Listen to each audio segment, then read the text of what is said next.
Assalamualaikum warahmatullahi wabarakatuh. Good morning everyone. I'm Muhammad Abdah from SMP MTA Karanganyar. Here, I am about to deliver a story. Have you heard one of the great stories of all time? A story about heroism, devotion, determination that has inspired us all? I'm sure you have, but if you haven't, I'm going to tell you about it. This is a story about an event that changed history and the man behind it. He was born on March 29 in year 1432 in Arjanapolis. From a very young age, his father raised him and prepared him to be a successor. As a child, he was spoiled and lazy learner, stubborn and mischievous child. So, who is this child? This is the man whom we know was Muhammad al-Fatih. Fatih means the liberator, or known in the West as Mehmed the Conqueror. I do not want to memorize it, and he asked to memorize the Quran. Sultan Murad II then came up with a solution. He finally appointed Sheikh Ahmad Ismail al-Qurani. I really hope that my son can learn from you by any means necessary, Murad II said to him. After a few days, Sheikh Ahmad Ismail al-Qurani was summoned before the Sultan. How is it? The Sultan asked. Pardon me, Sultan. I have never seen such a bright young man and younger. He's so eager to learn and quick learner too. Sultan Murad II smiled and nodded in acknowledgement.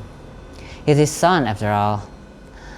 It's not only he was trained with combat knowledge and war science, religious knowledge, smart horse riding, sword fighting, but also he was taught about history, geography, astronomy, poetry, and languages. One day, at age 11, he was summoned by his father to his room, where his father lay in his bed. Yes, father. Son, I'm going to die. I leave my legacy and charge this empire to you. You're a mature and wise man, wise enough to lead this empire to glory. So, remember our goal. What is it? To conquer Constantinople, father. It is now your goal. Yes, father. Soon enough, his father's deceased and Muhammad al-Fatih ascended the throne, and to achieve his goal to conquer Constantinople, he carefully planned and organized everything. He prepared the Janissary, private and elite army that was recruited by al-Fatih himself and trained them to be disciplined, loyal, and faithful to Sultan's cause. The most massive cannon one had ever seen were also made for the first time in history to complete the preparation. One night, after 5-6 days, the had passed, the siege began. When the preparation complete, the forces built and carried out. Soldiers assemble. The loud command was heard from the al-Fatih camp that night. The scattered soldiers around the camp gathered at once at that.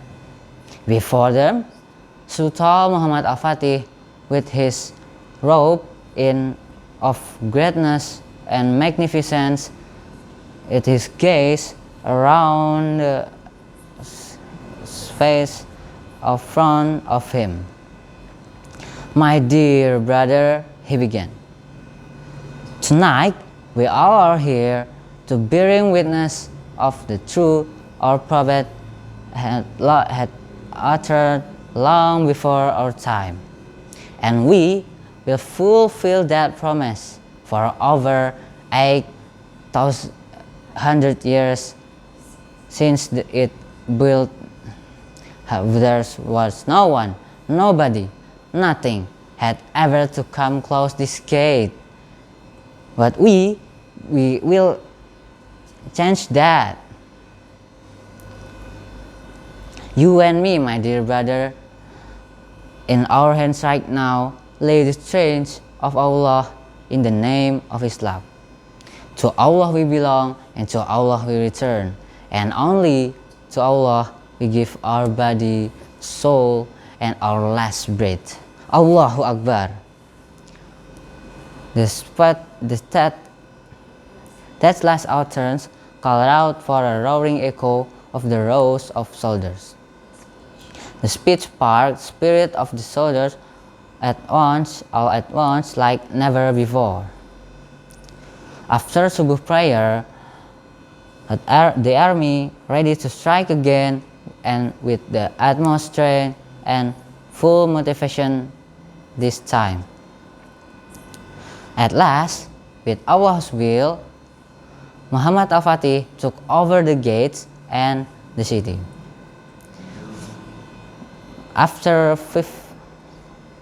On 29 May, Constantinople fell after 57-day siege. His success in capturing the city, one of the important milestone development of Islamic history. Al-Fatih succeeded in realizing the hadith of Muhammad al-Fatih. The city of Constantinople will fall into the hands of Muslim army. The king is the best king, the army is the best army. His success was a proof, but nothing but faith, determination, and consistency.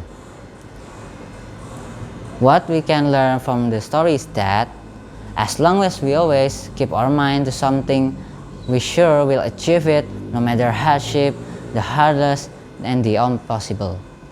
That is all from me. Thank you for kind attention. Wassalamualaikum warahmatullahi wabarakatuh.